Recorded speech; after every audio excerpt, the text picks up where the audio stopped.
I think that was when we were playing Spawn's game, wasn't it? It's Call of Cthulhu, where that happened. Yeah. Okay, are we live? Are we live? Are we live? We are live. Okay. Get the screen to show up. There it is. Excellent. Okay, so I will do a countdown and then we will introduce the podcast.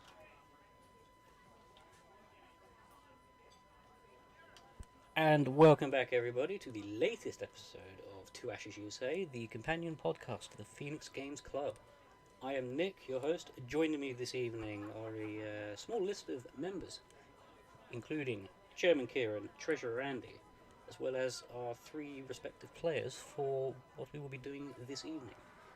They go by the name of Ben, Richard, and Steph. Thank you for joining us this evening, everybody, and how are we doing? All good. Yep. It's all okay. Yeah. Well, All good because it's a Friday. Yes. Everybody we finally has got Friday. there. So, this evening we are going to be beginning character gen for the Nexus, the 13th Age setting we've been designing over the last few episodes. And we'll be getting onto that very shortly, but first, to announce some sad news, one of our good friends and long-time member of the club, Douglas Webb, sadly, we now know had passed away towards the end of January. Which is very sad. We're hoping to be able to do something in his honour at least soonish, but yeah, gonna miss you, dude. He was a good man, much liked him. Oh yeah, he was lovely. Had so many wonderful stories. He was an avid wargamer in his youth, and at one point, his claim to fame in the D&D world was that he was once at a game on the table playing at a game by Gary Gygax. Super jealous. Yes, Yeah, I was there with my friend Adicia, and he was talking about this, and we were just there in sort of awe of this man who'd played with the father of D&D. So, Whoops. In any case, so the game we'll be actually starting playing the game probably on the next episode. But this episode, we're essentially going to be going through character gen for our respective players. Andy will be GMing, and the rest of us will be playing.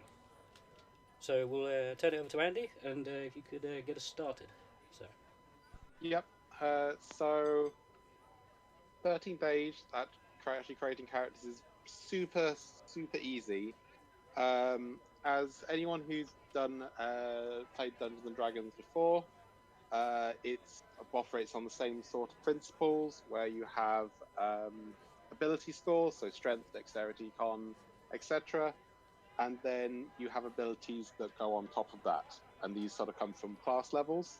And the classes can be generally things like fighter, druid, wizard, sorcerer, etc. I think, first of all, what is everyone thinking of playing? So we just sort of go down the list. list maybe in a different order for you. Okay, let's start with you, Kieran, and we'll go down the list as I see it on my screen. Okay, so my idea for a character was also in honour of one of our former members, and was one of the more eccentric characters that I had seen played, and it was a high elven wizard. So that's my general idea so far. Yep. What about you, Nick? So I am going for a bog standard human. Although in terms of class, I am going in keeping with the theme of the setting at least. I'm going for a chaos mage. Yeah, they're pretty fun. Richard? I'll be playing a Naga Necromancer. Just because. Which is not a combination you often see, but I think it will be cool. Steph, had a thought about what you want to play? No, I have come as chaotic Steph usually does, and I have unprepared. I definitely want to play something fightery, nothing magic-y. Before played a paladin, which I really enjoyed. That's the only character I've played for 13th Age, so something along those lines for sure.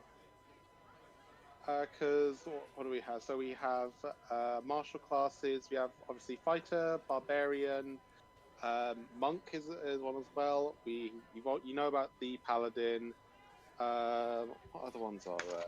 There's commander. There's I think a druid can also be made very melee. Also forgotten ranger. Yeah. I think I'll do a barbarian maybe. Yeah, there's also demonologist as well. Does as well. But yeah, barbarian works. Yeah. Then Ben, what are you thinking? I would usually play a caster, but this time I'm going to see how the commander plays. Okay. So what we're going to do is first of all his attributes. We're going to steal what kind of method that Nick normally uses because I kind of like it, and we're going to, instead of going for points by, we're going to roll our stats. So how this works is 4d6. Drop the lowest, add the remaining 3 together. We will have 2 sets of sets, so you roll it 6 times for a set, and this will be for your strength, dexterity, constitution, wisdom, intelligence, charisma. Like, they don't have to be in that order, so if you roll an 18 as your first roll, it doesn't have to go in strength. So we'll roll those twice, take the highest of the 2, and of those 2, the lowest one will be replaced with an 18, which is the highest you could roll. This way, everyone will... The thing that your class needs you to be good at, you will be good at it. Did you say we're rolling 2 sets and replacing the lowest of an 18? Yes. Standard Pathfinder rolling for my game. Yep. Nick, did you manage to find that macro thing that Tom wrote? I had asked Tom to send it to me. He has not replied yet. Hang on, let me see if I can find it. Because I know where it is.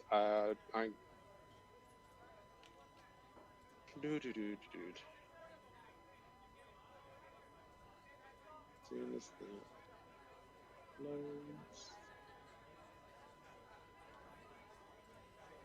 But yeah.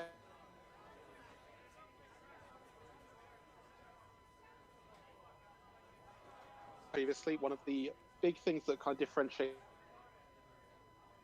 games is the one unique thing. So obviously, with Kieran and Nick, we sort of discussed what you guys wanted your one unique thing to be. Now, one thing to note is that these are entirely... they have no mechanical ability. They will never do anything mechanical. They're entirely for role-playing, and they're something that sets you apart.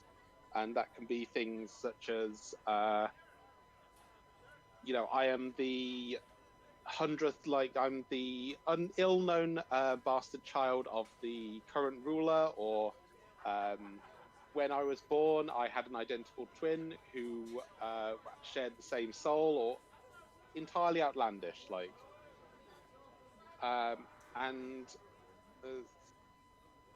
I guess if we just again sort of go just around the group and just see if anyone has any ideas of what they sort of want that to be.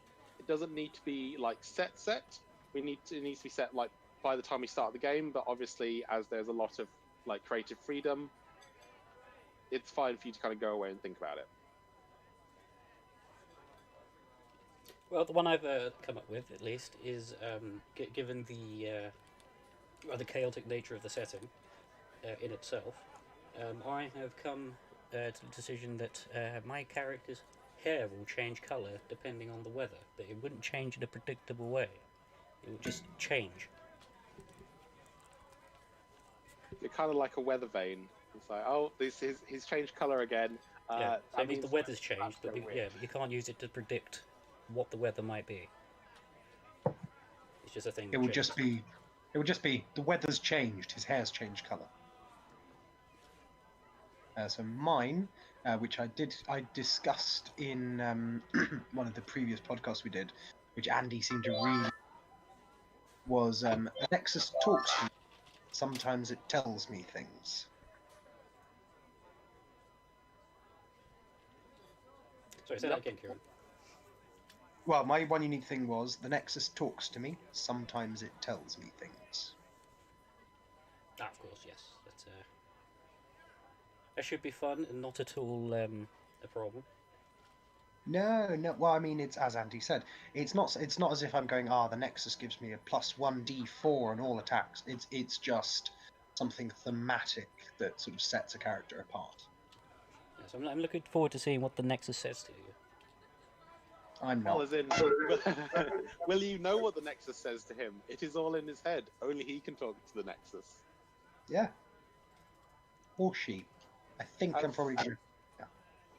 As is probably mentioned, you may not want to tell any of the Enlightened about that. Yeah, they probably wouldn't be too pleased. Okay. I think I've just come up with mine. I have a twin brother that is what's the word when it's like predicted? Identical. Prophesized? Yes, besides to bring destruction on the world. Nice. And the question is that he's been prophesized to bring destruction on the world, but who knows about the prophecy, I suppose? So I think probably our parents and then me, and then he's trying to stop it. So he's trying to like do everything so that doesn't happen. But so far he's probably not succeeding very well. It seems like every action he does brings him closer to destroying the world. So it'd be something along the lines of like, my twin brother is destined to destroy the world, or Yeah.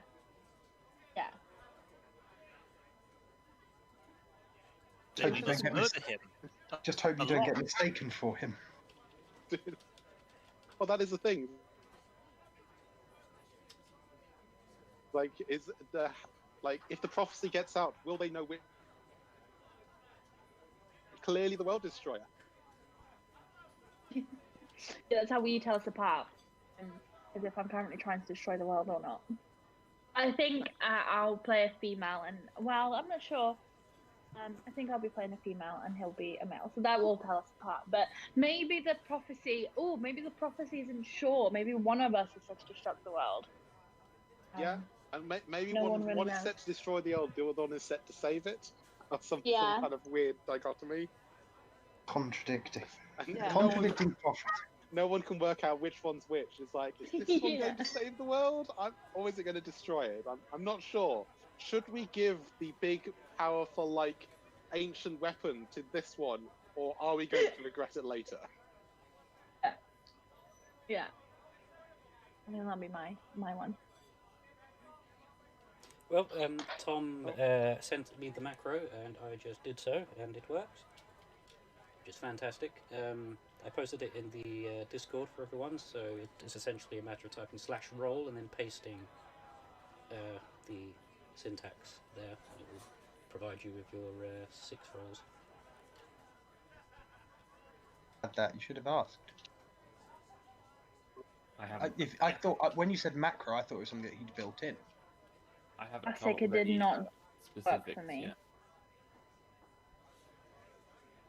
But that was great. Oh, there it is. Why is mine not working?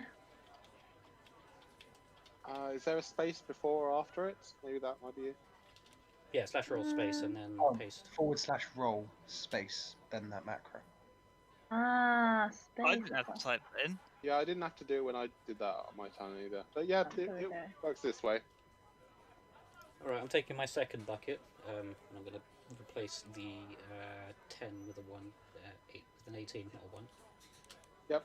So yeah, the lowest score from the one you are going for, like you can replace with an 18. So you should each have a character sheet. Yes. Are we doing it twice? Yes, because essentially you do it twice and take the higher of the two, or the one you prefer of the two. Oh wow, that's oh god, that's really good. That is The really second good. one. Steph is disgustingly good at rolling core stats. So it's going to be 11, 13, 14, 18, 18, 18, which is Yes. in Oh my 13th God. age, things tend to work in threes. Yeah, I prefer the second one. I take the second one now. Can I take her second one as well? Yeah, can I take a second one? Sadly not. Well, I mean, like, it does work. They are meant to, like, save/destroy the world.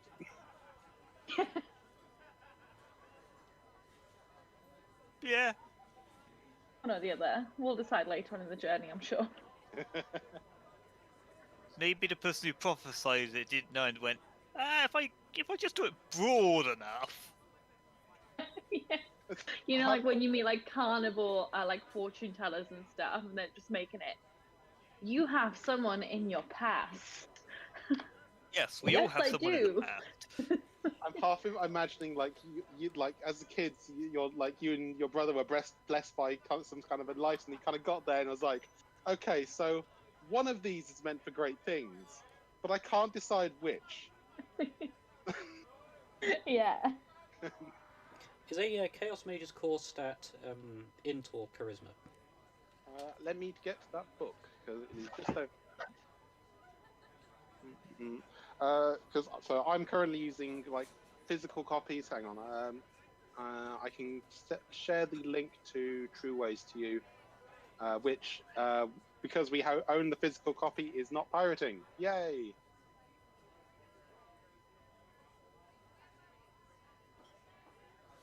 We are allowed to do it as soon as I find where it's gone. We've got to end up with 6, right? 6 numbers, and we replace the lowest. Yep. Oh my god, I've got a spell called Blarg. Heck does the Necromancer run off? Thing. Necromancer runs off int, I believe.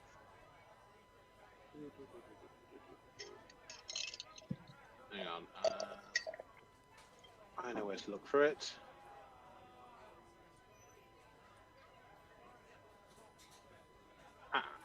No, that's not it. That's it. There we are. Copy, and I'll send it to you, Nick. Okay. There you go. Okay, so Well, I'm pretty sure as a wizard, intelligence is going to be my 18, probably followed by charisma, for which I have a 17. I'll do the standard thing, put an 11 in my strength. So, so Chaos Mage, their core stat is.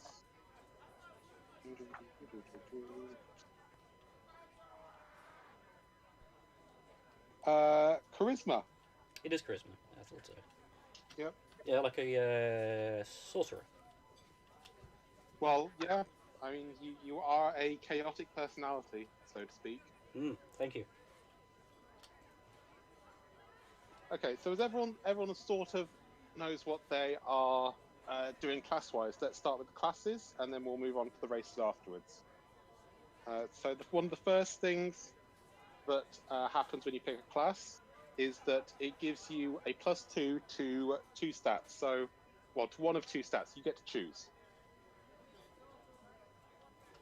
So, I'll start with Nick, because I've got your page open at the moment. You get to choose between a +2 to intelligence or charisma. Core stats aren't capped like 5e, are they? So could I put? They are not capped. Yeah, so No. I could put the 2 in charisma and take a 20. Yep. Cool. I'll do that. Okay, and then we just go down the page to find. Oh, Commander's up next. So then your. So Ben, you get a choice between strength and charisma. I'm probably taking strength. Yep.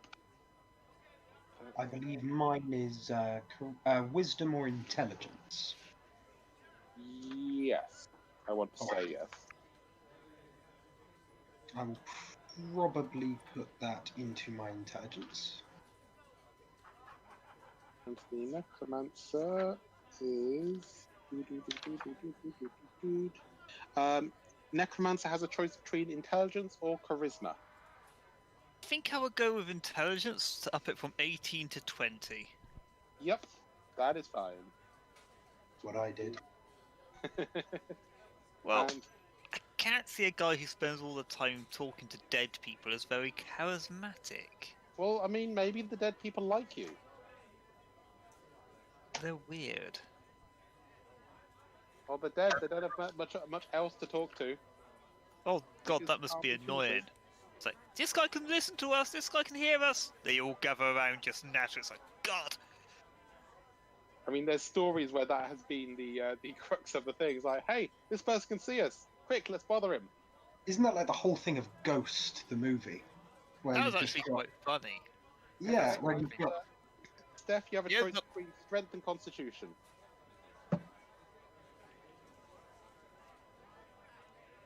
Ooh, I'll do strength and bring it up to 20. Nice. Probably. Okay, and then I guess let's also do the race, because what we'll do is we'll do class and race, and then we'll go to the various abilities the various classes do.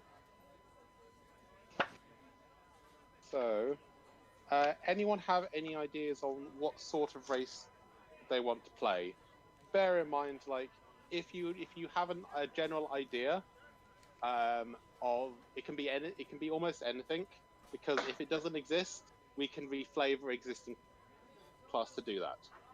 So obviously, I would like to Richard play a noble drow. is playing.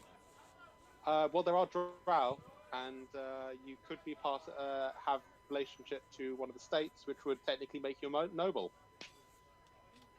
Smashing. Can I have detect magic constant?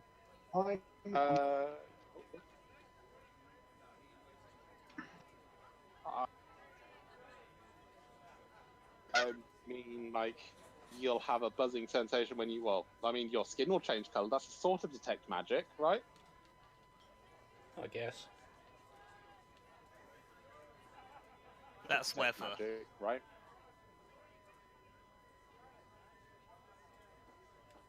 Yeah. Actually, are you allowing So, as I third-party was saying, yeah, ones? Third-party races?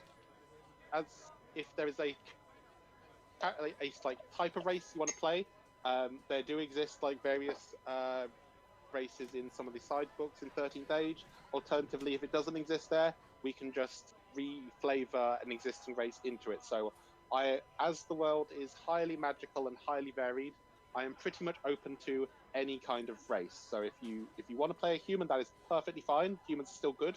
But at the same time, if you want to play something slightly more out there as well, I'm also down with that. I went Naga with the Necromancer just because. Yep. I know that's an actual thing, because you think you read the races out previously. It's like, whoa, that's weird, let's go for it. Yeah, there is actually a Naga race, which is great. I think I'll likely go for a high elf. Yep. Good choice. Yeah, I mean, +2 to my intelligence or my charisma, and given my intelligence is already 20. One thing to note is that the +2 you get from the race cannot go to the same stat that you got it on the class. Yes. Yeah. So I'll put it into my charisma to make my charisma 19. Yep. I think I noted down what the Naga got previously. If not, I can find the again. I think I'm gonna do a wood elf. I believe the wood elf is wood elf is you get to choose between dexterity and wisdom. I'll do wisdom. A +2, Yes. yeah. 15.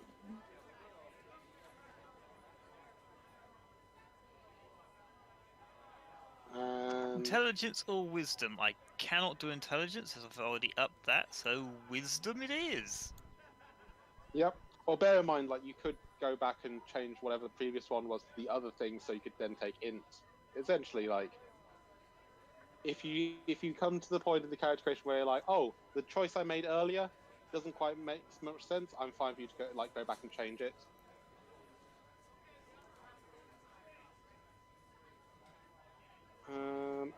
Okay, Ben, what are you thinking? Like human. Yep. I find I can do a lot with the feet to add some nice background stuff or something like that. Yep. Plus, a lot of the time, depending on the class, a lot of the racial features aren't that interesting. Some of them are, but some of them are not that exciting. Like if I was playing a fighter, I'd definitely go for like a half elf because of the ability to switch the die is really handy. But for commander, it's not as important. And also, oh, yep. I can hit things with my tail because I'm a nagger. Yep. So Nick, are you still going human? I have. I may have changed my mind on that slightly. I sent you a link to a third-party race called a Storm Soul, which looks like fun. Okay, so I'll probably be reflavoring one of the existing races that are published. So it won't be exactly that thing, but I'm sure we can make something that kind of. Sorry, what race did he want? I didn't catch it. Storm Soul. Oh right. Yeah, isn't that published in the? That's it is third party. Yeah, the one I keep linking you Yes, to. yes, and I've already said that we're keeping to the core stuff, so I'm keeping to that. Wait, did you? Oh, sorry, I didn't. I must have missed that. I would. Every human helps because the racial trait is really nice. Yeah. Okay. I know, Yeah, we'll go human. It's fine. Like essentially, I did say I wanted to keep it to things that are published, but the thing is, we can take the flavor from that and apply it to something that is published, so to speak. And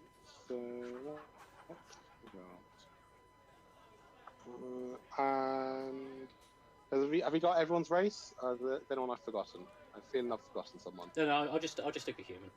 It's fine. Steph, did we go? Do you? Oh yeah, what else? You did what else? Yeah. Yeah. Okay. A lot of elves are there. I feel outnumbered. Good. And so you should. There's always a ton of elves. I think it's nice how you see in different systems, because in 5th edition, humans tend to be less popular.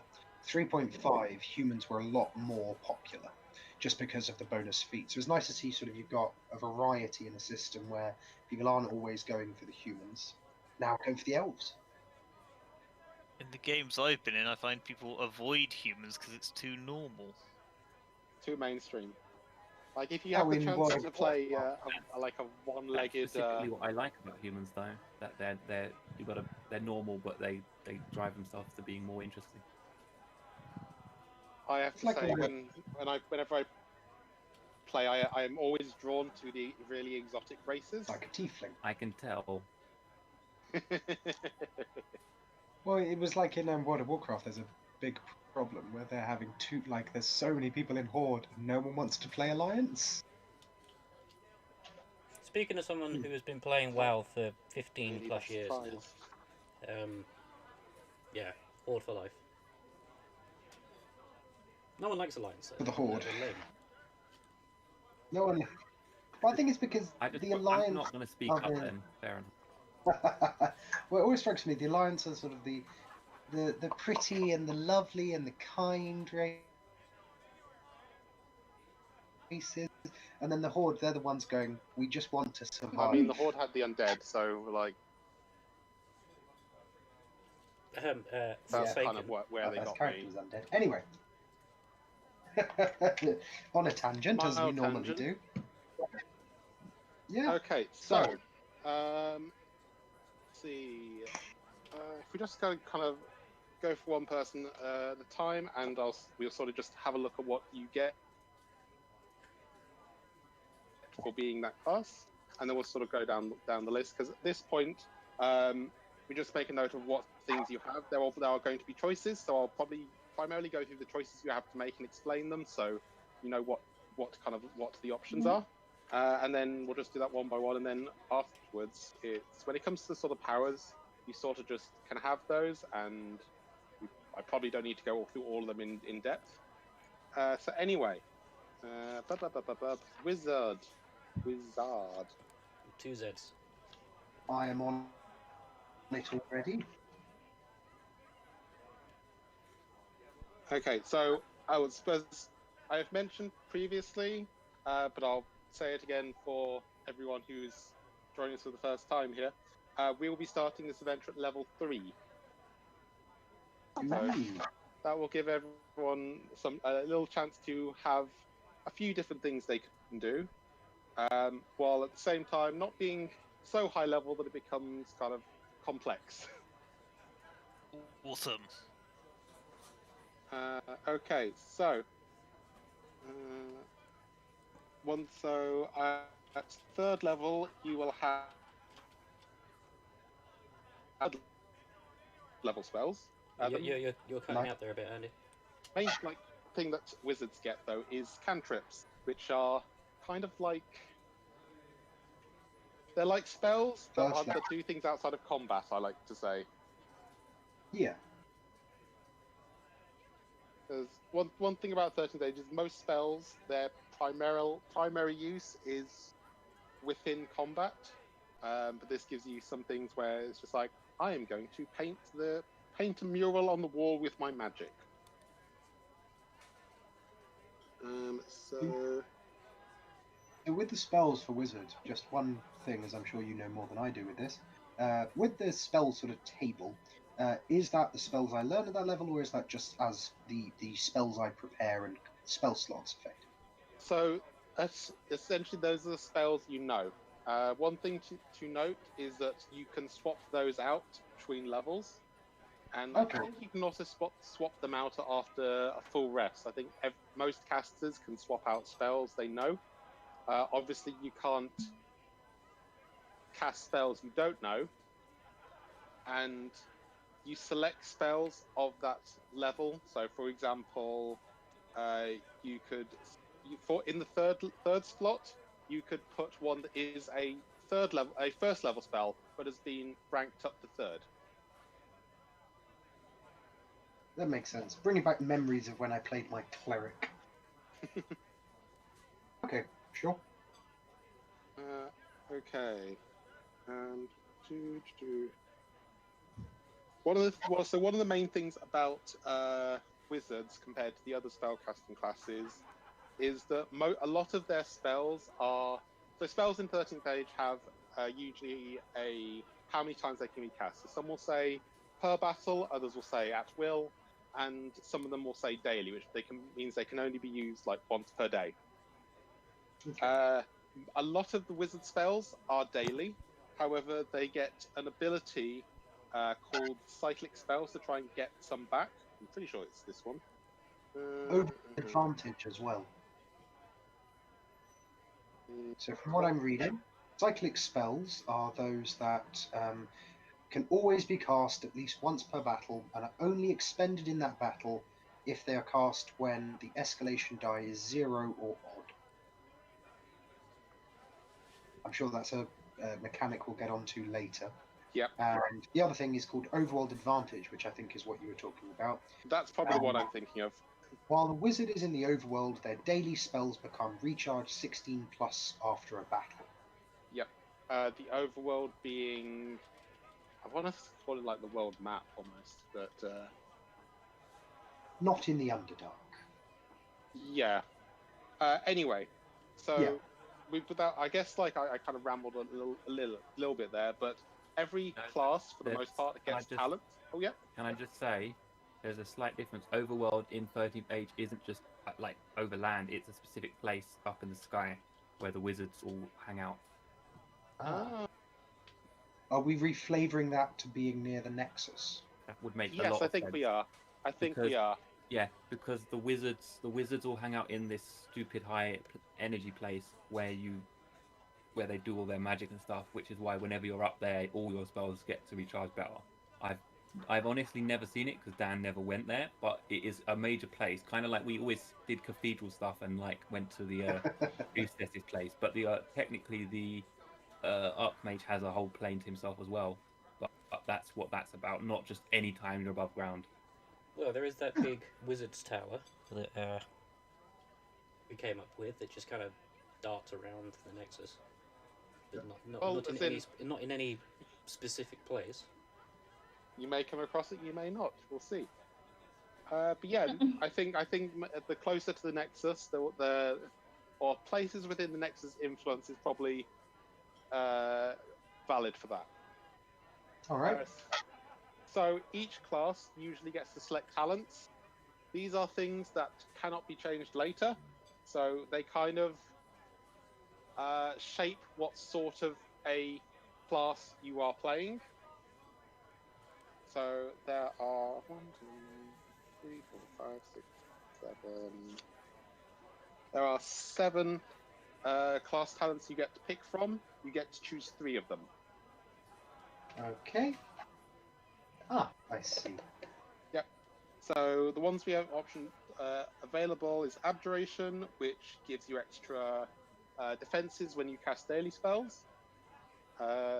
We have Cantrip Mastery, where you get a lot more use out of cantrips on the previous page. Okay. Oh, one I missed, which was Evocation, which I believe makes it easier to hit people with spells. Yep. High Arcana, I think that one gives you more spells. Unlikely images. Yeah, it does. It does something cool. I read part way into it, and it's like I probably need to read that again. But Give it a it read while you looks- work through someone else. yeah, counter magic, so you can stop other people casting. No, you get counter magic for being in High Arcana. Oh wow, that's really nice. Anyway, Vance's polysyllabic verbalizations, which is my favourite thing for the wizard, which is your spells gain more effects because you name them based upon what they're doing. So rather than being something like I cast Magic Missile, it's I cast Polyamorous the Magnificence, Sparkling Fingers. And I think And we also- all know that I'm taking that one because I've seen it used and it adds another level of humour, which I think is always something that's fun. So yeah, I think that's probably going to be one. And then the last one is Wizard's Familiar. So you have a familiar, which can be just about any kind of small creature. Giant African land snail. I will give them a read through if you wanted to go through to someone else, and I'll Yep. make my choices. Okay, and who wants to go next? I'll go next. Okay. And I put the book for Chaos. Ah, there it is. Okay, Chaos Mage. Okay, so obviously, the Chaos Mages are a little chaotic. So how they tend to work is that they have 3 types of spells. You don't get to pick which of them you're casting during the turn. It is resolved randomly. I mean, Chaos Magic. Get it? So the three categories of spells are attack, defense, and iconic. The attack spells are obviously spells used to attack people. The defense spells are spells used to buff your friends and allies. And iconic are kind of this weird category of spell where there are certain spells attributed to each of the icons, and you roll randomly to see which one you're going to invoke, and they can have hilarious effects. Some of them are really good as well. So there's also, as is the case of them being Chaos Mages, and if you've ever played any of the like games D&D with the Chaos Mages, high weirdness table. This is where you cast something and things go weird because chaos. Usually these happen on if you essentially roll a crit. However, there is a talent you can take, which essentially means it happens most of the time. Which I more highly weirdness, suspect. right? I think it's called. Yes. So I believe I think it's the adventurer feat for that one. Oh, it's. I'll find it again because I keep telling him about this feat because I've taken it previously, and then keep forgetting where it is. Oh, I'm definitely taking that. Okay, so if we move to your talents, so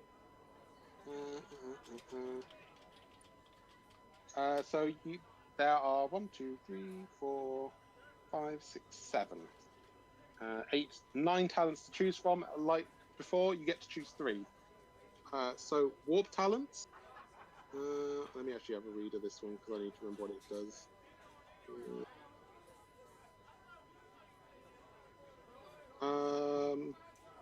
I believe that's the one where you take talents from other classes. That's kind of cool. Notes that you do. Hang on, each of these. Oh, okay. No, this is explaining about warp talents. Okay. So we have attacking warp. These provides you with random effects when you use attacking spells. Defensive warp, which gives you additional abilities when you cast defensive spells. And iconic warp, guess what that does? Separate existence means that like the space around you for working out who can attack you gets weird because chaos magic.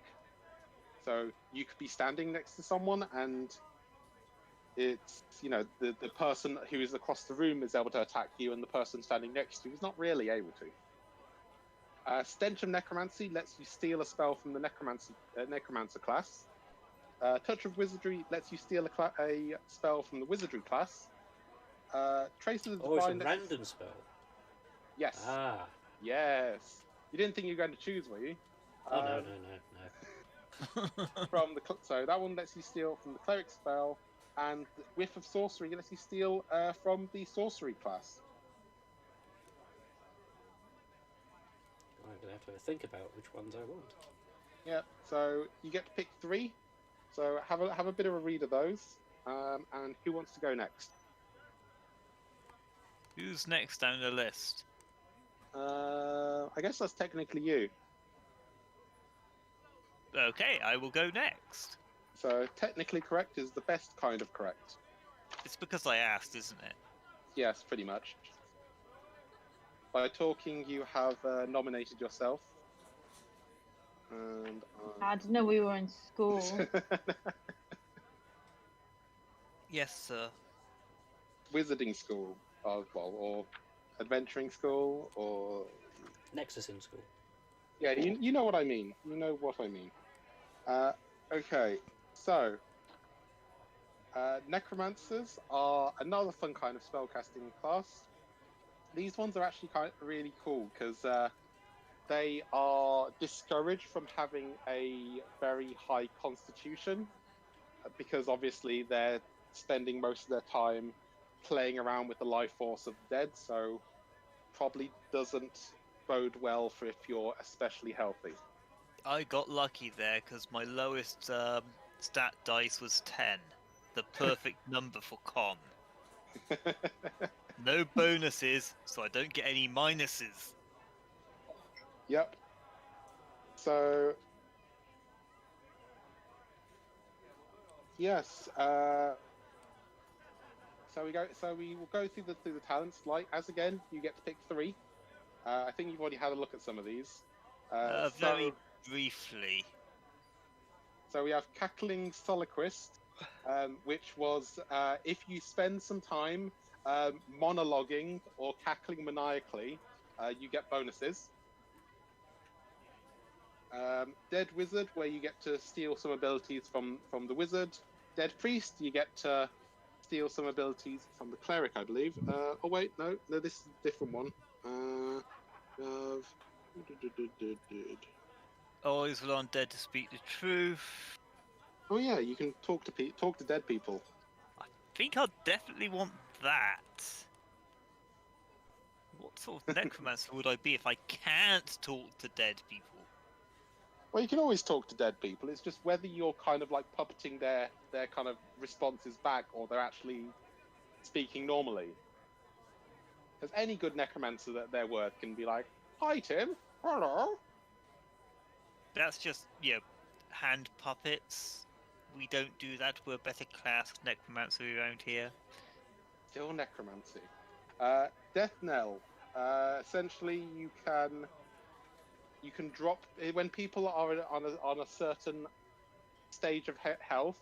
You can just sort of kill them off and get like bonuses from doing so. Where do I put this on the character sheet? It's complicated, means that you have a slightly more complicated relationship with various factions. However, you get extra spells for it.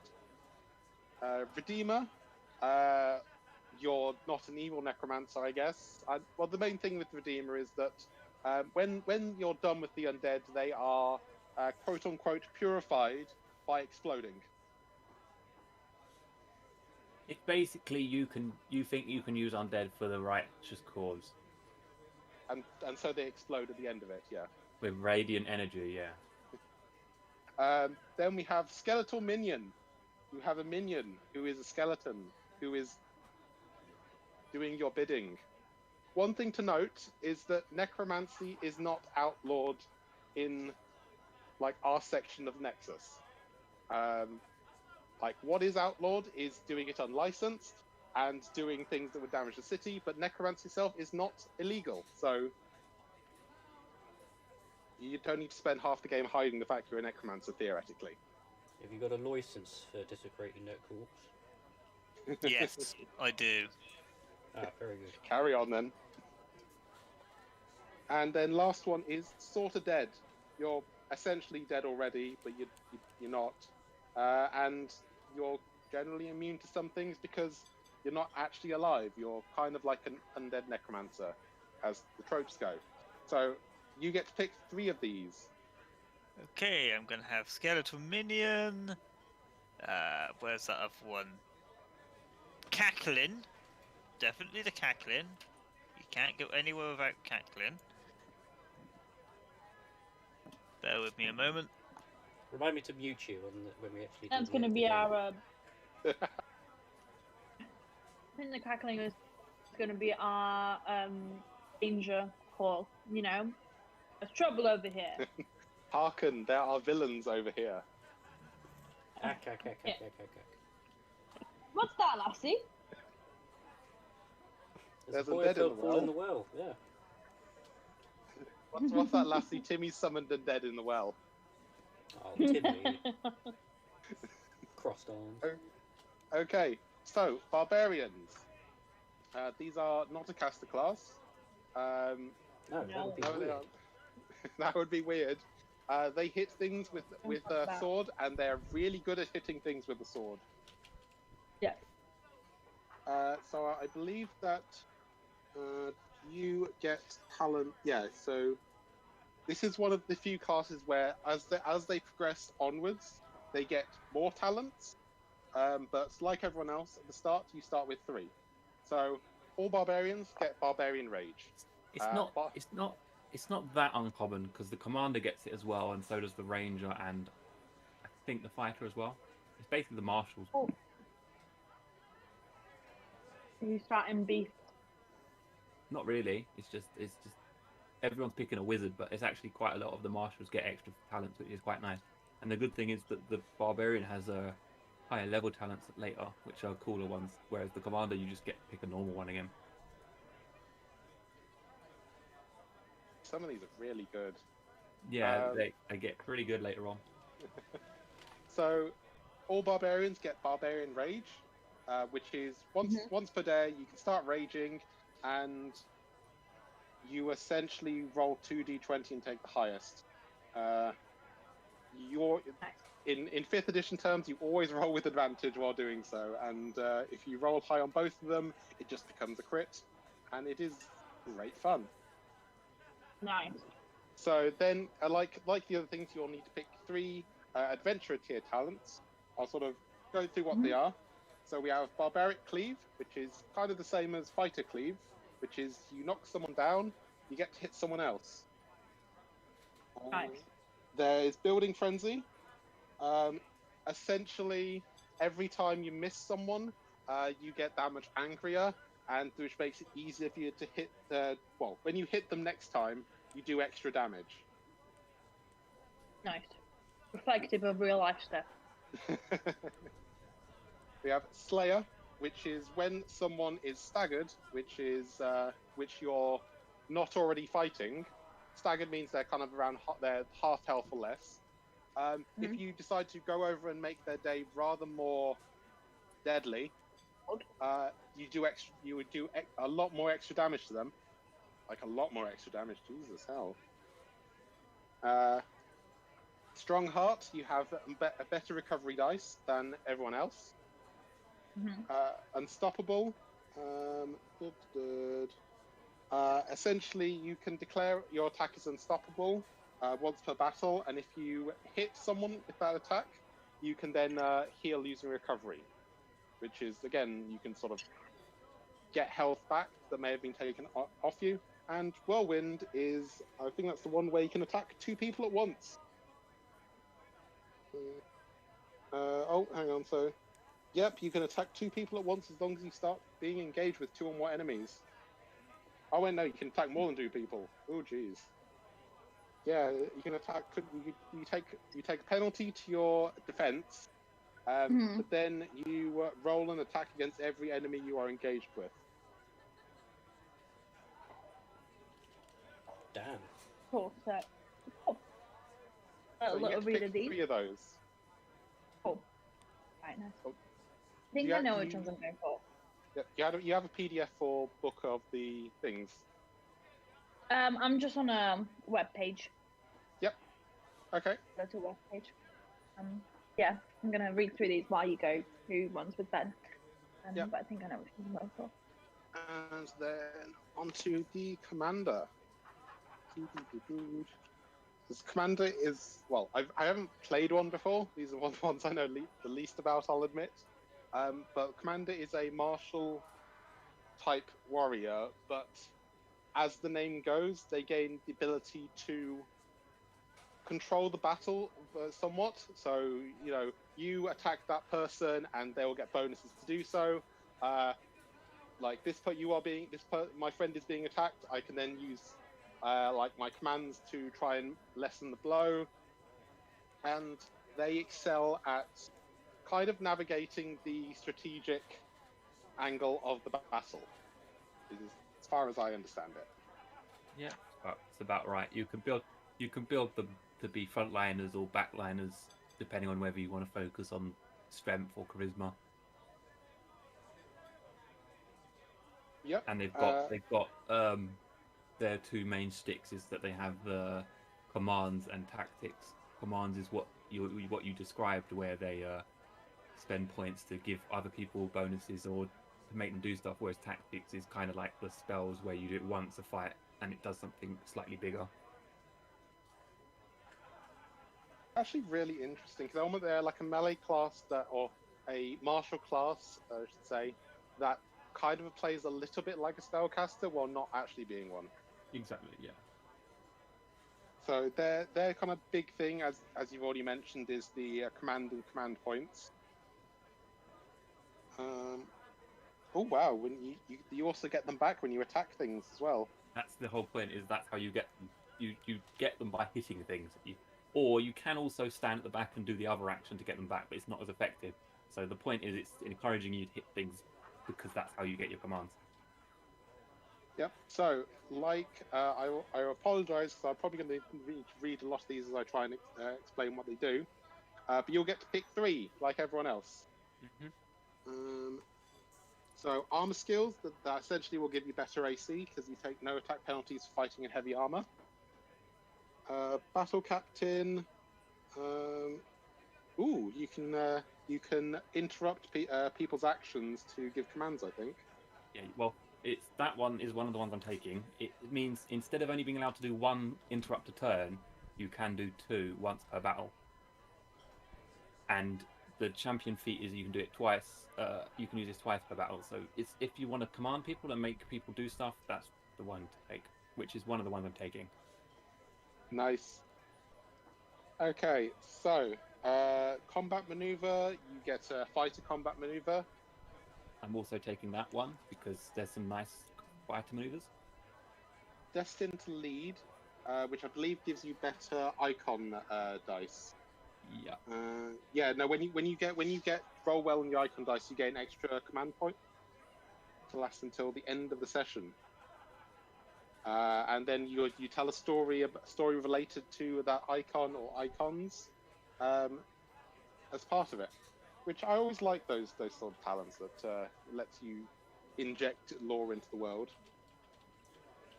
What does force or command do?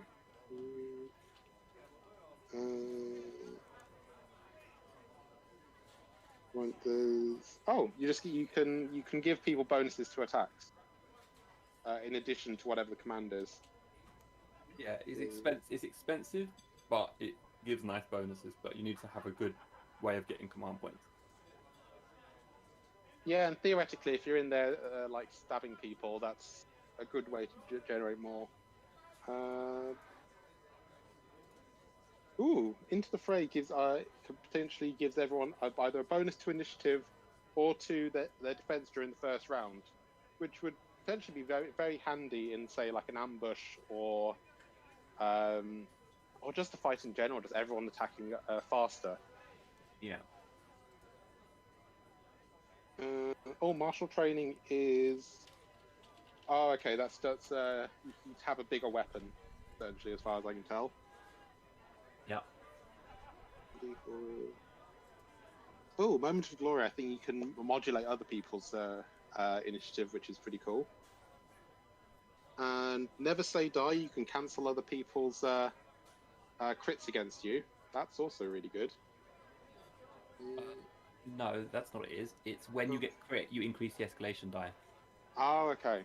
Which is the other one I'm taking because a lot of the powers get stronger if the escalation die is high. So I'm hoping that between the human racial power and the Never Say Die, I'll get to kickstart the escalation die because some of my things kick in when it hits 2 or 3. So that's my plan. Oh, nice. Yeah, because to explain the escalation dice, so the escalation dice represents an escalation almost in the tempo of the fight. So obviously, as the fight drags on further, the kind of action becomes a lot more intense, and this is kind of representative of that. So every turn, so long as the players have been pushing the attack, pressing their advantage, the escalation dice goes up by 1. This goes to a maximum of 6, and on the turn, all players can add the escalation dice to their attack rolls. So, obviously, you're pressing the advantage, so you're adding more to your attack roll. Yeah, and a lot of powers get bonuses or can only be activated when the escalation die is high. So, for example, I know the Barbarian has a certain amount of rages a day, but once the escalation hits 4, they can do it for free. So, I think the rulebook says the reason for the escalation die is to stop fights where it's very equal-footed. So, as long as the player characters are fighting well, they're going to get a more and more advantage every round, so that they can eke out a victory in a close fought match. It also stops turtling strategies, where well, these guys can't hurt us, so we're just going to stand at the back and wait for them to exhaust ourselves, which is a strategy, but is not especially heroic. Yeah, and for the most part, enemies don't use the escalation die, apart from like bosses and elites can often use it, which makes them a lot scarier. Yep, and it's when those come out, it's always fun. So the last 3, so strategist, you use your intelligence instead of charisma. It also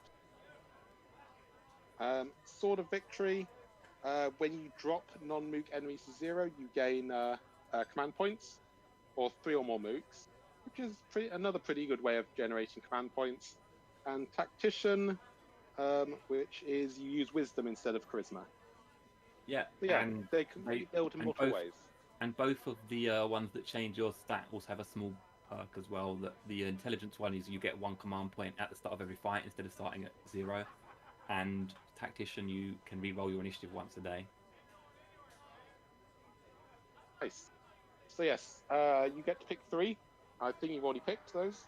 Yeah, I've taken Battle Captain because I want to give people commands, Combat Maneuver because I want a fighter talent, and I've taken Never Say Die, so that if our wonderful GM starts rolling a lot of crits, at least we're going to get something in exchange for it. There's this thing called this thing called the GM's luck, I like to say, and it's often when you start being a GM, while you're rolling as the GM, you either roll like really bad, or you just get really, really jammy. Wait, you mean like my 3 crits from last night Yes. in a row? Shut up, Nick. But my favorite case of this that has happened was one time we were playing Aberrant, and the party managed to increase gravity and drop someone who was flying into the ground at like 3 times the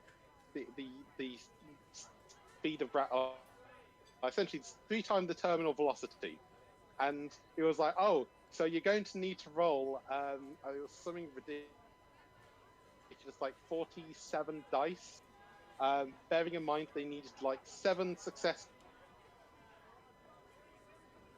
So on 37 dice, they got something like 6. The person survived. It's always the way. It's like it reminds me of the Call of Cthulhu game that a number of people on this were in, where Nick was shooting at these Draugr horrors that were coming out of this mound as they were trying to banish the elder god Odin. And Nick said, "Oh, I'll shoot the one that's nearest to me." And I went, "Oh, that is next to Spawn, who's playing that character." No, not again. Just remember, if you fumble, you'll hit. That's all I managed to say before Nick rolled, got a fumble, shot Spawn, and killed him. No. He never announced he fumbles. doesn't fumble first. Doesn't fumble. I've never done a fumble. I don't know what you're For talking those that about. don't know, that is Nick's current nickname, or it was his nickname on the Discord server, which is Nick I Don't Fumble. Yeah, But, no, because it's that was said. the roll from last night. I had to change it after that. That was a great roll. It changed to I do fumble. Yeah. Well, when we do Call of Cthulhu again, we'll see what happens. Soon. TM. Nothing good, I imagine. Oh, no, it'd be Okay. great. It's just I'm going to end up killing half the party. Again. That's Again. okay. Okay, so now we move on to backgrounds. We'll do backgrounds, and then we'll move on to the various just stats, adding things up, because those are pretty simple. So backgrounds is probably one of my favorite things about 13th Age in how it differs to regular things like D&D and Pathfinder, in that you still have ranks in skills that can apply. The difference is there isn't a list of skills. Backgrounds are a descriptor, such as Master Scholar, Quick Out the Door, Silver Tongued, the kind of descriptor of a skill that you make up that is kind of in key with kind of your character concept, and you put points in it. And when it comes to rolling skill, you're trying to find out information, you're trying to talk to someone, you're trying to intimidate someone, you often kind of look at these backgrounds and say, well, I have a background of, I don't know, really big and scary. So and you say, can I use that? And I'll say, yep, that makes sense. And then you roll it and you add it. So this kind of allows a lot more personality in what your character can do. So I believe most classes will have 8 points. There is a maximum of 5 to put in any one background. I'll go through and check with those amounts are correct for each class. But yeah, what are people's thoughts for skills that make sense for their characters? Creepy. Basically, double it. That would be a descriptor of intimidation.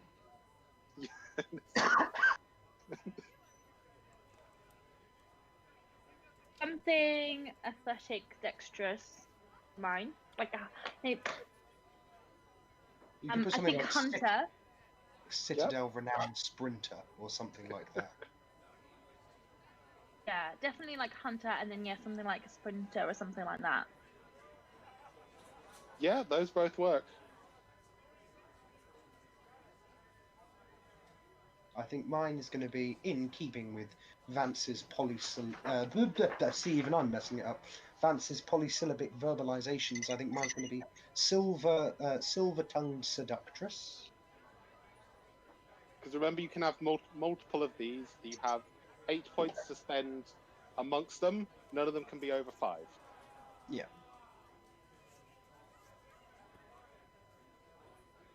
Master of the arcane arts. Florist. I don't want always to know love the what random flowers ones. you're giving people. Someone's got to put the flowers on the graves before you steal the corpse. Maybe he's pushing up roses. Bum bum.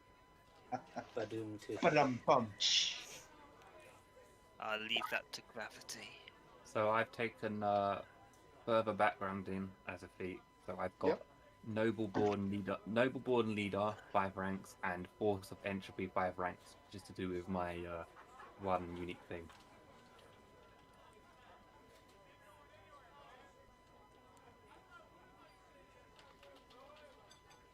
Just trying What to was think. what's your unique thing again, Ben? Because I've forgotten it already. Oh, I didn't say it. I was thinking of it at the time. I've gone for so this is my one unique thing. It says, as always, someone just had to perform a pact to ensure their family's fortune. This time, a magical split between the forces of creation and destruction. The upside, the eldest child of each generation is destined to build, create, and thrive.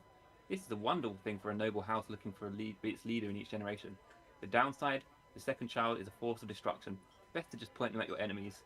That one is me, unfortunately. Okay, so we kind of have like two. Is this a normal thing in the kind of in the States? They Well, like Mine is less destroying the world and more keep him away from the States, point him at our enemies, and let him discover new lands, because he's not. In exchange for having the oldest son be this wonderful house builder, creator of industry, we've got this problem every generation that we're just going to point somewhere else.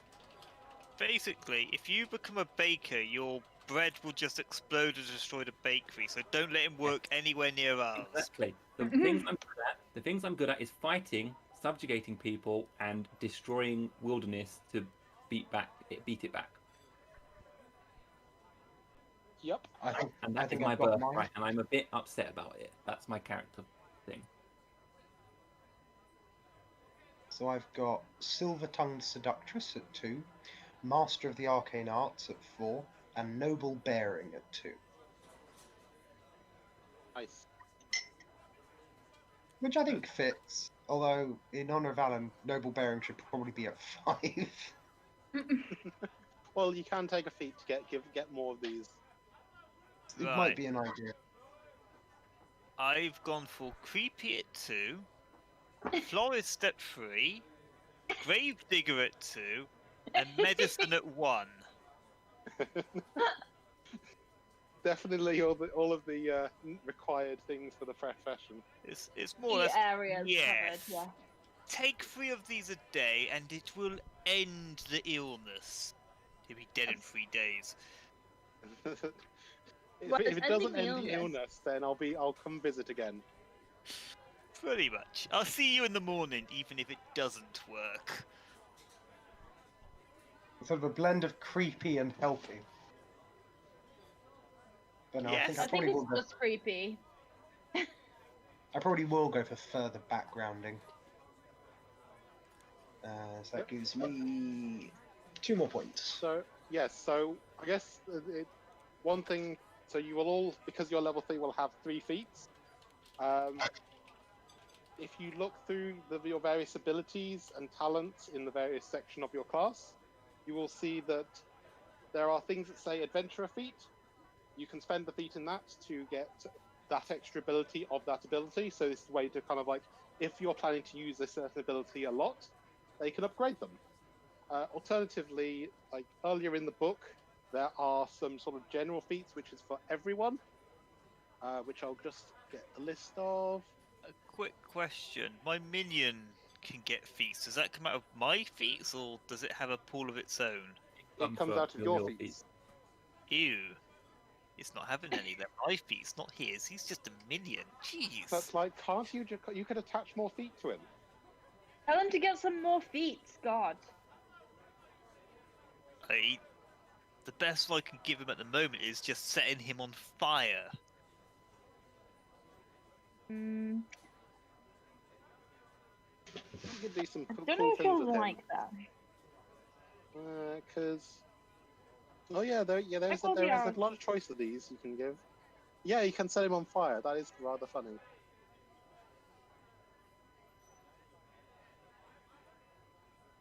Not sure how comfortable I feel with that, but that's okay. But it hurts the enemy a lot more, and only hurts him when it rolls. Was it odd or even? One or the other. Well, I'm that's sure 10 in 10 chance. So I will go through the kind of general feats, which is open to every class. So we have further backgrounds. So you will add 2 to one of your existings, or 2 to a new, so like 2 to the total point of your backgrounds, or 2 new points of backgrounds. You can get improved initiative, which gives you more initiative for when you want to attack this faster. Linguists speak all languages well enough. Precise shot, you like if you're shooting into melee, you won't hit your friend. Rapid reload lets you reload crossbows and the like faster. Reach tricks, you can quote unquote use your reach weapon in a special way. So think Indiana Jones. Ritual casting, a lot of the spellcasters get this for free. You can essentially forego spells of the day to cast a ritual for an effect. This is very open to interpretation. Skill escalations, you can twice per day add the escalation dice to one of your skill checks. Strong recovery, you can re-roll your recovery dice. So, if you roll a 1, you can say, oh no, I'm not going to take that. And toughness, you get more HP. Otherwise, each of your kind of abilities and talents will often have feats you can place in as well.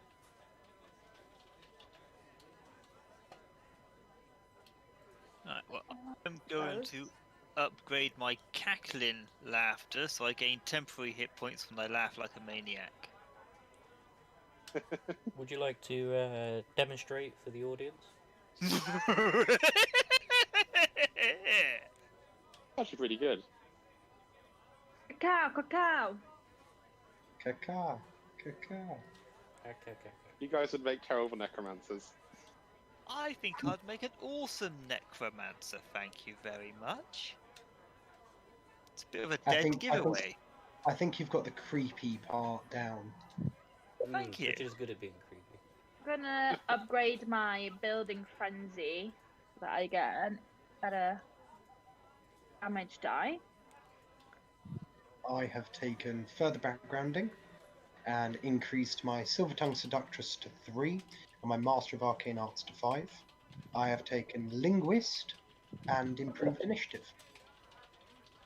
Oh, you could add this stuff to spells. Yes, you can. Yes. I have taken the Battle Captain Venture feat, so I can give the 2 commands each round as long as I have 1 point remaining, not 2. I've taken the Never Say Die feat, so that once per day it can go off twice in a fight, or when the GM is truly rolling crits. I've taken further backgrounding, and I've taken the Adventurer feat for sword work, which means that I can start activating it on Escalation die 3 instead of 4, which might happen, because 4 very rarely happens, but 3 might happen. It's a pretty good ability, but it only goes off once the fight has been going on for a while.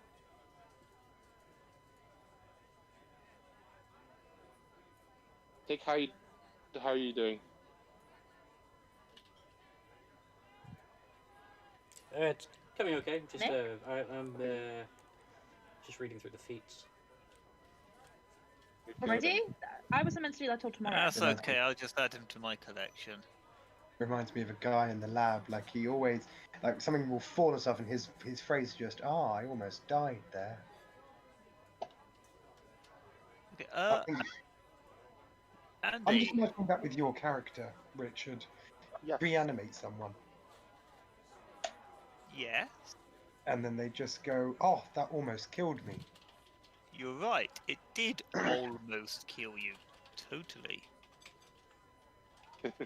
I just upgraded all of my talents to adventurer feat. That's what I did there. Okay, so how much spells do I get? Okay, so so you have 3 at first and 3 at 3. Sorry. What happened to second level spells? So They don't exist. yeah, the spells go 1, 3, 5, 7, 9. Because Okay, it's so sort of one thing to note is that while D&D tends to go from level 1 to 20, 13th Age goes from level 1 to 10. So you progress twice as fast as compared Yes. to D&D. Yes. where do I put spells on this character sheet? Also, I find that the utility spells don't tend to get as nonsense as they do in D&D. Like, you can resurrect people, but I think every Diminishing time you do it, returns. you have a chance of it never working again. Diminishing returns. Yeah, and same for a lot of the other ones that you would typically think, oh, the wizard and the cleric are just getting out of control. Typically, there's downsides to it, but there are a lot of good combat spells. A lot of Generally, really I cool think spells. the rules say like, but stuff that you'd imagine to be utility, that's what ritual magic's for, because then the GM can make it up on the spot. There's a lot of open-ended stuff in this for role-playing over like rules-heavy stuff.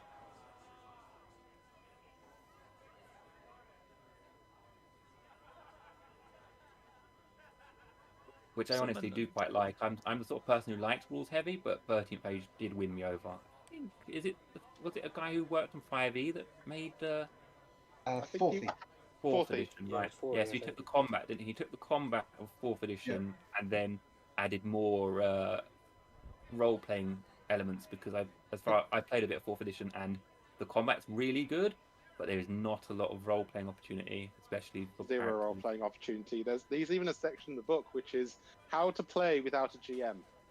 Well, to be fair, there is some role-playing opportunity, like wizards and stuff do get some utility spells, but not what anyone's used to if you've played Pathfinder or stuff like that. Yeah. The gentleman's name was Rob Heinsu. He also worked a little bit on 3.5, and I got him to sign one of my books, but he misspelled Lamasu and made it Lama-su instead of a Lama-su. So, yeah. It's unique. It is, exactly.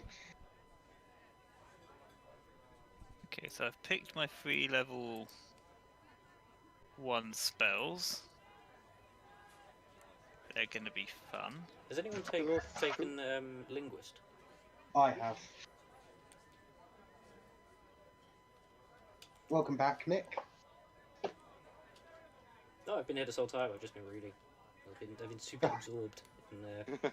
We were sort of going, Nick. We eventually decided the Necromancer killed you. I did not. You did not provably find the body. I think. So I killed It him. walked away. You're a necromancer.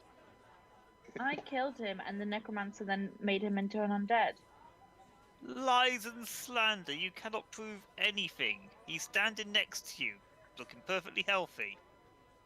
mostly. Right. Well, purely as a point of flavour, I am not taking a precise shot because I want the chaos of an arrow hitting a friend in the back.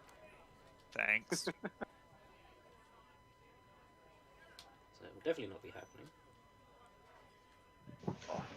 I'm just working out my first level spells as well. You can take them at higher levels, can't you? Yes, yes, you can. So it's So, kind for of like how in example- 5th edition, yeah, you upcast them. Yeah, so you can say I'd like this spell, which is, I don't know, Chaos Pulse or something. It's normally a first level spell. I'm instead going to take it as one of my 5th level spells because it does increase damage.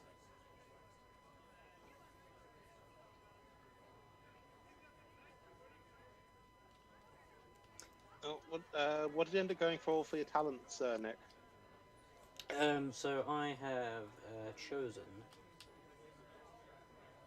attacking warp, iconic warp, and whiff of sorcery.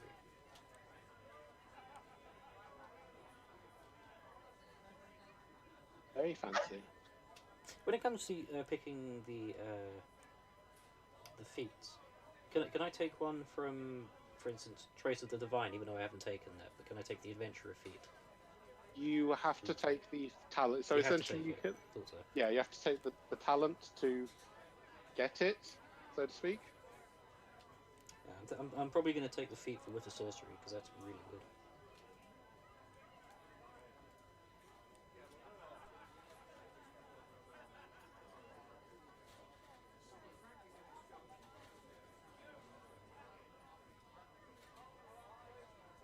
I was just reading some of the abilities.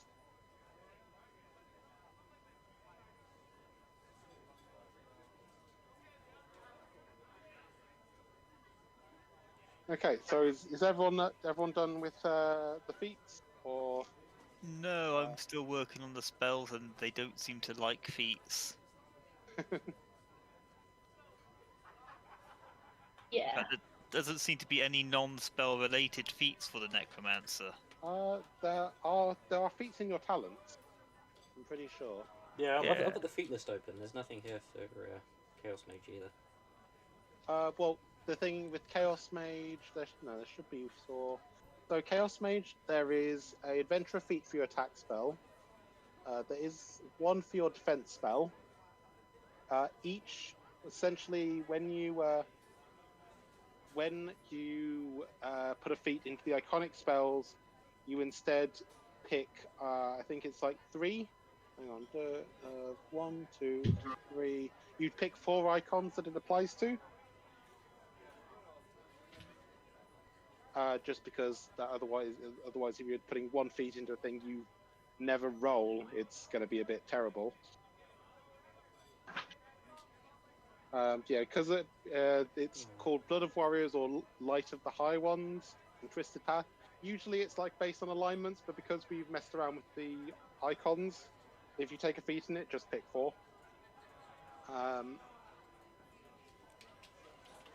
And then, yeah, and then each of your talents has a feat in it. Meanwhile, for the Necromancer, so each of the talents have a feat, and no, each of the spells also has an adventure feat attached to it. Circle of Death doesn't. Some of them don't, because they tend to be more utility. Oh crap! I didn't even see that there were feats on the spells. Yep, yes, they are. So, for example, like Negative Energy Shield has a feat on it. Ghoul Form does not. Speak with Dead does not. I can't cast those. Yeah, but the Necromancer can, theoretically. Brave Enfeeblement does. Oh wait, no, it's Brave Enfeeblement that has the feat on it. Okay, what does far away mean in the context of the spell? Far away.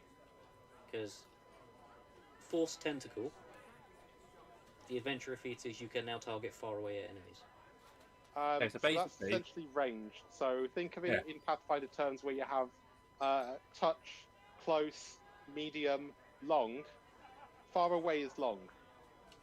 Yeah, so what it is 13th age, instead of like Pathfinder or 4e or 5e or whatever, where generally people play on a square on the grids, they wanted to make this one a bit more Theatre of the Mindy. a bit more theatre of the mind, but instead of it being completely theatre of the mind and having a lot less tactical options, because there's a lot of wishy-washy games where it's all about the story and not really about the combat. Instead, everyone is a certain distance away from everyone else, so you're either far away, a distance, or like close. So you've got close quarters, engaged, nearby, far away, and then you've got line of sight, which is sometimes also used for ranges on spells, I think. Yep.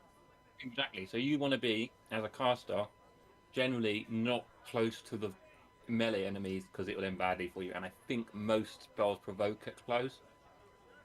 But Dan never enforced that rule, but it should be the case. But likewise, they can't walk through your front lines to get to you most of the time. Because they'll provoke from the front line.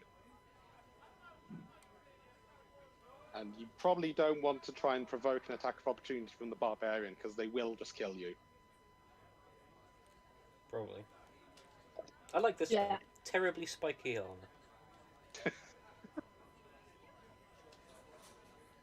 Oh, there's another spell. Ours! Exclamation mark.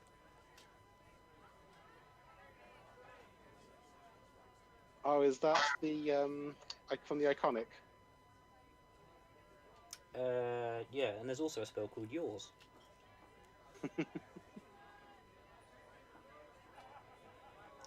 Nice.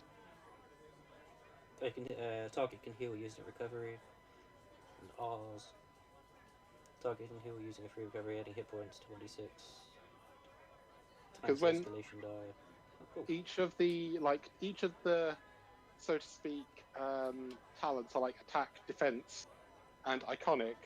They each give you like two options. You've got the At Will, which is thing you can just spam, and then there is the more powerful thing. But often it is only once per day. Yeah. So for example, from the like ours and yours, ours is a daily spell, whereas the yours isn't. But the yours has a lesser effect. So you still get some choice in kind of what you want to do within that. With the icons. Yes. Let me scroll up again so I can read this. So if you in setting up your game universe, you should have a set of icons, distribute them more or less evenly into the spell groups below, according to the theme that matches best. So Blood Warriors, Light of the High Ones, and Twisted Path. I'm honestly, just to make things easy for you, just pick 4. Like, take one, pick 4. As long as they're kind of like not entirely opposed to one another, that's fine. That's the point. I noticed that some races had the feats attached to them. Yes. Does a Naga have any? Let me go and check. Where did I do with that? I think they might. Otherwise, I'll probably take the setting my skeleton on fire perk. I'm definitely not taking the scholar.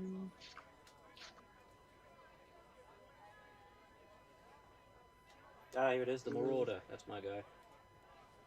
Okay, let's see. Okay, so your adventurer feat is when you roll a natural even hit for the first attack of your turn, you may use your move action as a quick action once before the end of your turn. That doesn't help at all. It gives you free movement while maintaining your move action, so you can move very fast.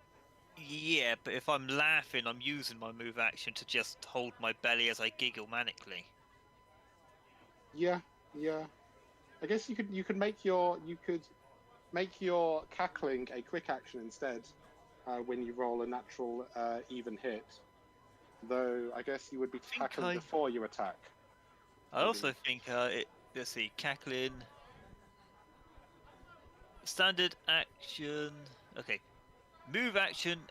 If you spend your move action, your quick action, and your standard action. So that's pretty much the entire turn, as far as I can tell. Yes. I'll just make my skeleton explode in fire, I guess. Well, I could add escalation to its dice. It could benefit from the escalation dice.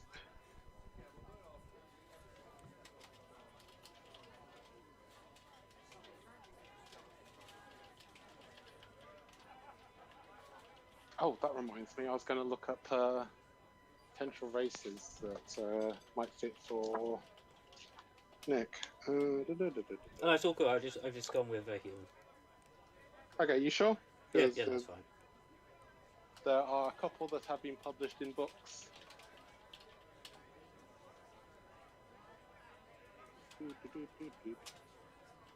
Oops. Alright, so icons. Yep. Okay, so I'm taking everyone should have, I believe it's 3 points of icon relationships at 3rd level. Yeah, I'm definitely taking Marauder. Oh yes, so as you may see along the side, there is a section of handouts for the various icons. I've written a little bit about each of the icons. If you have any questions about what any of them represent, or what what area of society they encompass, do let me know. Do not laugh at the Harvest Maiden. You don't want to laugh He at the will Harvest kill Maiden. you. He will kill you. No, he won't kill you. You You'll may just lose starve. No, Yeah. bones. So I'm I probably like gonna... my bones. I can do things with my bones. So can Lots he. of things. So I'm going to go for a positive relationship with the scholar. Oh yes, so yeah, let me just explain what's meant by pot. So you have 3 different means of describing your relationship with the various icons. These are positive, negative, and conflicted. Positive means you'll get on great with them. With their faction. Their faction likes you. Everything is good and peachy. You know, you may be part of their faction. All that sort of lovely thing. Negative. They don't like you. This is not a a penalty in game, because you can still call on those negative relationships, because my enemy's enemy is my friend, or maybe you've dealt with them so much that you know their weaknesses. And third one is conflicted, which, if your relationship with the faction can be best described as, well, it's complicated, that's conflicted.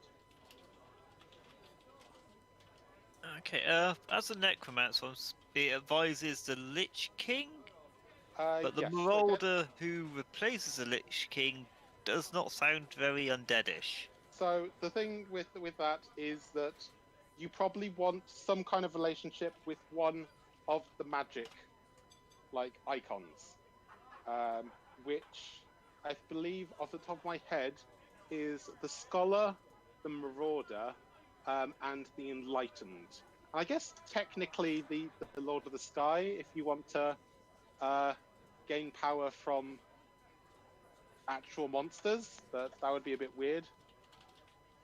Not Well, really, I actually- gain power from anything that's dead, right?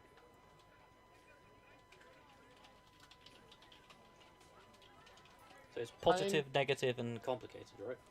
Yeah. Okay. Positive, negative, and it's complicated. Okay. Marauder is positive, Harvest Maiden is complicated, Scholar is negative. So actually what I'm going to do is, because it will make it very sensible for me, that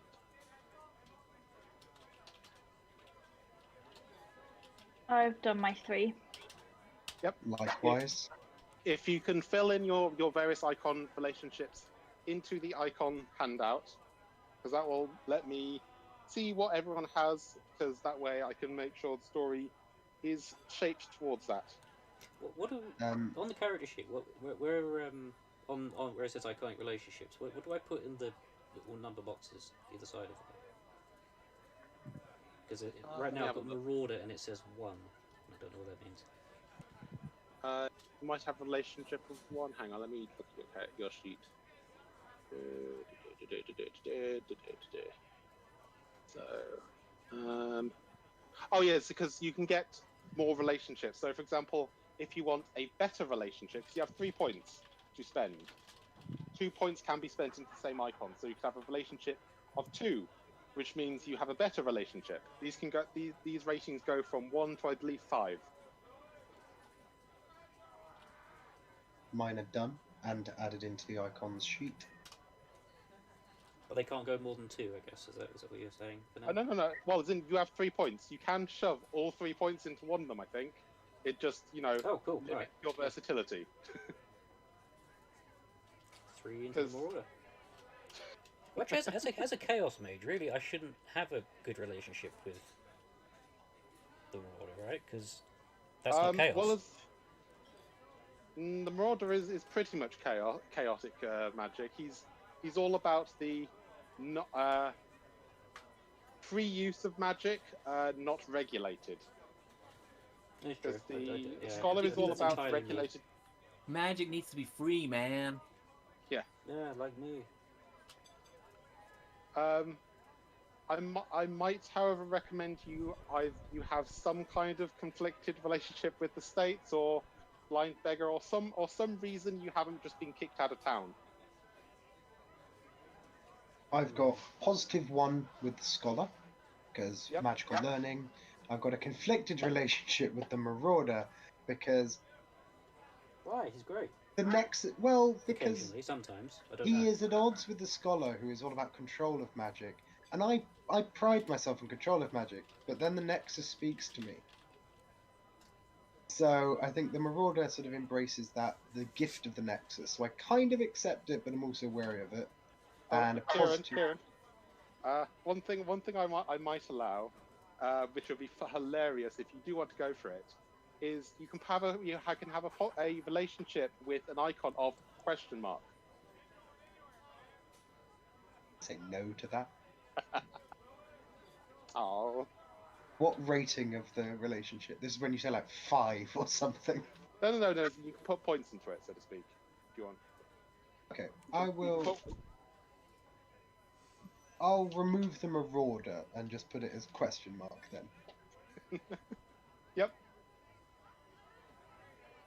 Yes, it's all coming together.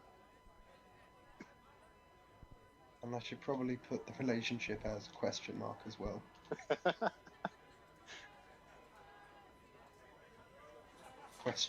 (1). Because we're not sure what keeps happening with this. Is there a specific sheet to put this in, or is it just my character sheet? There is a handout. Hang on. Right. Oh yeah, I can do that now. Because I had mine ready a while ago, so I just do mine now.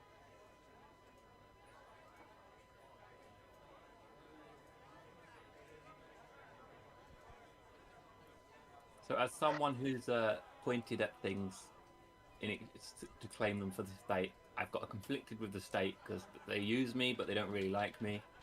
Conflicted with the wild one because I have quite a lot of time spent in the wilderness, and a positive for the broken chain because I kind of feel a kindling with the people who've been kicked out because the state doesn't really get on with me.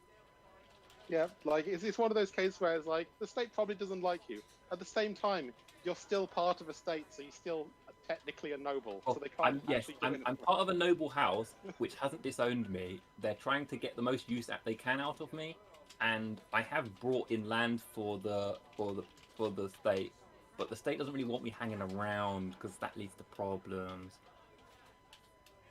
Yep.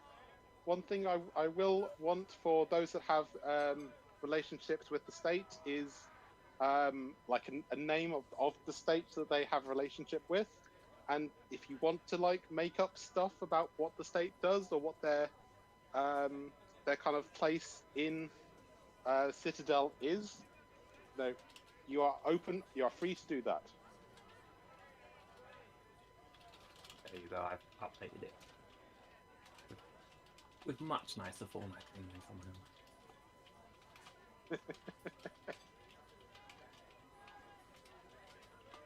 Not to throw shade at certain people's.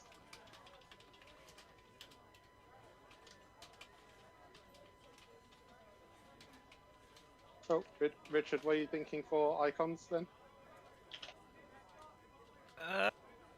Well, I keep putting mine in, but because we're trying to edit them at the same time, it keeps deleting each other. Yeah, that just happened to me as well. No, I can see yours though. It says Grasshard the Reanimator. Yeah, it was there 5 minutes ago till the other one came in, which is now gone. Okay, maybe people shouldn't be editing at the same time. I probably should have thought this through better. Yeah. But damn it, Andy. Well, probably a good time to show the map now. Yes. Yeah, just people fill in those things, and I can move players across to the map.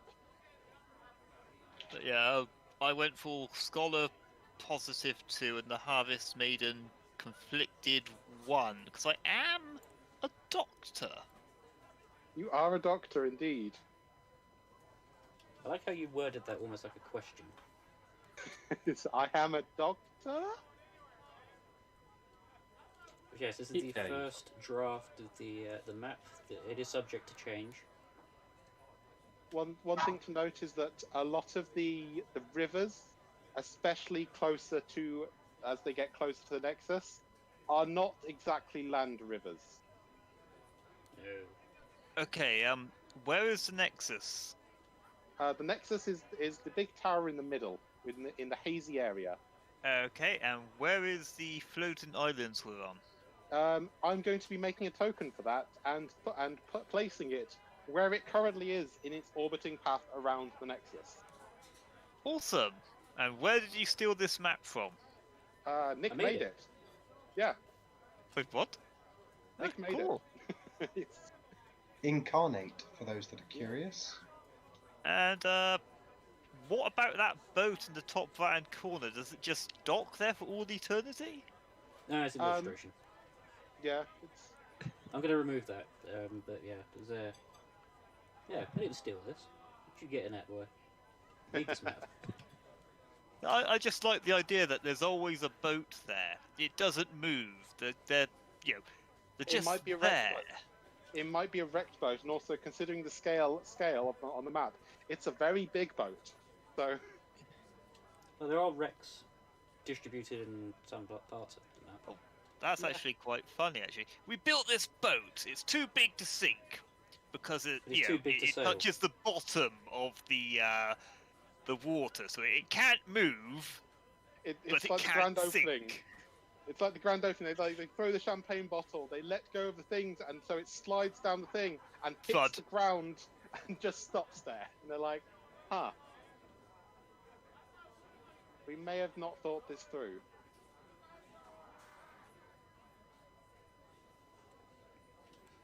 But yes, I'm very happy with how the first draft turned out. Yeah, always subject to change, as we know. So yeah, no, it's a very good thing to sort of have as well, to see what's around. Okay, so I believe, as character creation goes, that is it. There are like various numerical things to put in, such as like initiative, armor class, physical defense, etc.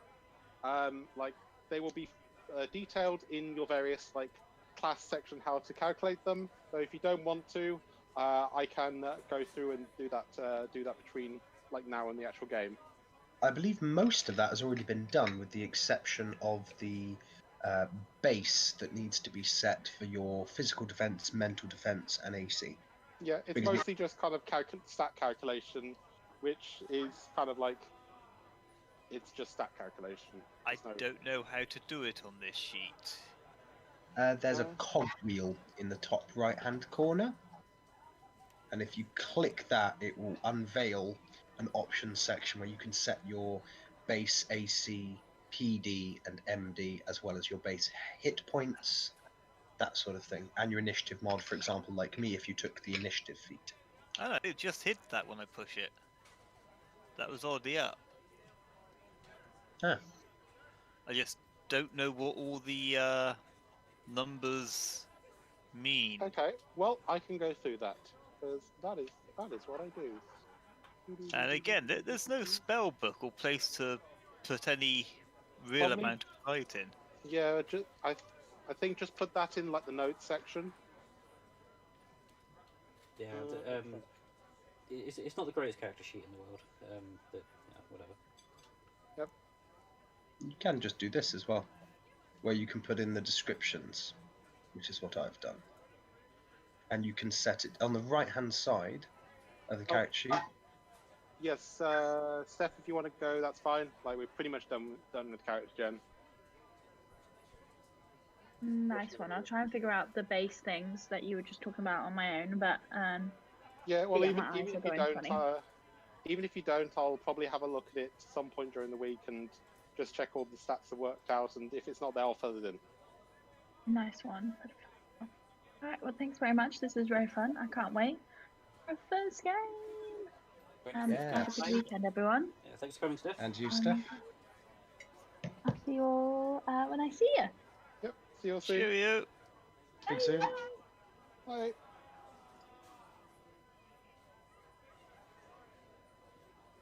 Okay, so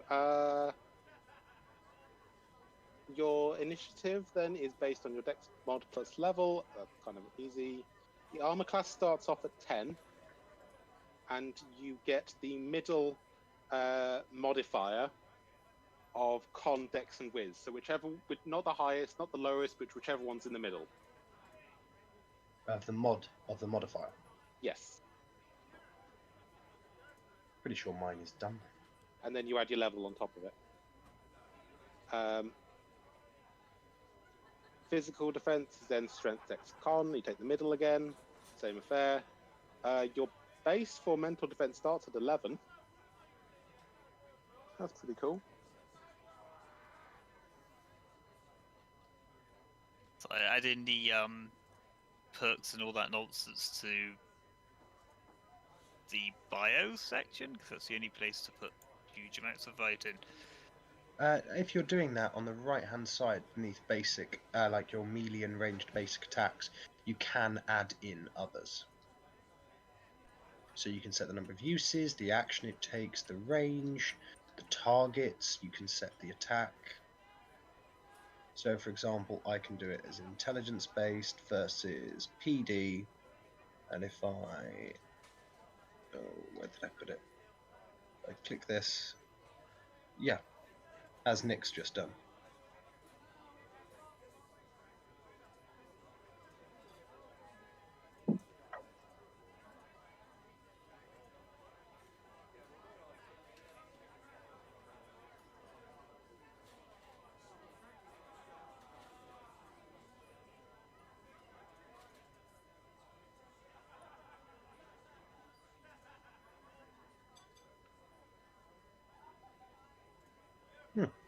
But no, I think as Andy said, that just about rounds out character creation. Actually, when calculating mental defense, because it's the middle value of your int, wiz, and charisma, my int Yes. and wiz mod is 2. My charisma is 6. So are we Which taking gives it taking 2. the whole number or just the 2? Just a 2. So effectively, it's you put the numbers in numerical order from lowest to highest, and if they're tied, it doesn't matter, and you pick whichever one is the second number. So let's say, for example, you're doing the middle of your strength, dex, con. If they're all 1, then it's 1. But if you've got It's 1, 2, 4, 2, 6, 3, it's 4. Yeah. exactly. So it's not about the average; it's about which of those values is the middle.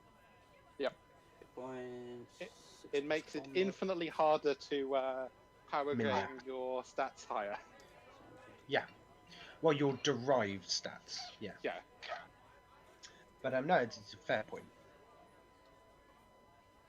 But yes, no, I think that does just about wrap things up quite nicely. I think. Yeah. If people When want is this- to, When is this being played? So we can do it next week, or we could do it the week after. What do I people think think? we'll confer with all the players, and then we'll take a look at that. But I mean, I'm good to do next week, or we can start Likewise, the week after. we We'll have to see can what do a poll. people say. We can do Yeah. a poll. Yep. But no, I think that on that good and flowery, Well, lovely note, Before we do end, like if anyone does feel that they want to write up some sort of like short backstory, feel free. It is not a requirement, but it might give me ideas for things to do to you. I've put mine in my character thing. doesn't sound ominous, Andy. Well, as in, some people call it backstory, other people call it blackmail. But it's Yeah. fun, great story. I've added a little bit into the talents and features section, which is just sort of what the state I'm in. So it's called the state of the tome, which at the Yep. moment is looking a bit dog-eared.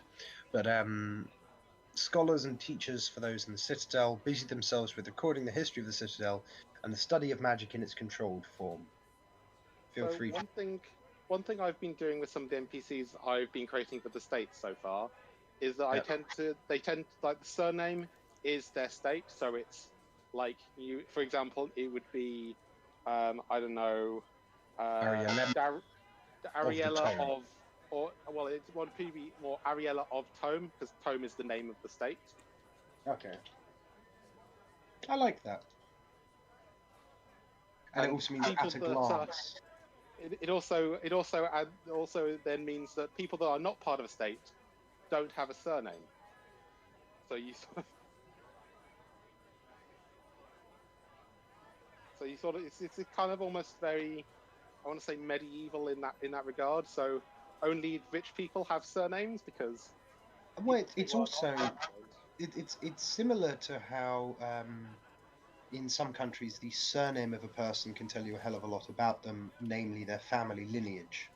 So this is almost that, but it's a way of kind of screening the people that you're interacting with. If someone comes up to you and goes, "Oh, I am this person of the Forge Masters," you kind of know, okay, that gives me an idea of where we sit on the political spectrum with you. Oh, I didn't pick any weapons or armor. So you have standard weapons and armors as you think. And I entirely forgot about magic items. People will get two. I'll worry about that at like. We can talk about that in chat. I think that's a good idea, as there's quite a lot to pick from. There's quite a lot to pick from, and it's probably gonna be here too long if we're just sort of going through all the various books. Everyone will have two because you're level 3. Obviously, you can only pick from the adventurer stuffs because you're adventurer tier. And also as again, only published stuffs from Telegram.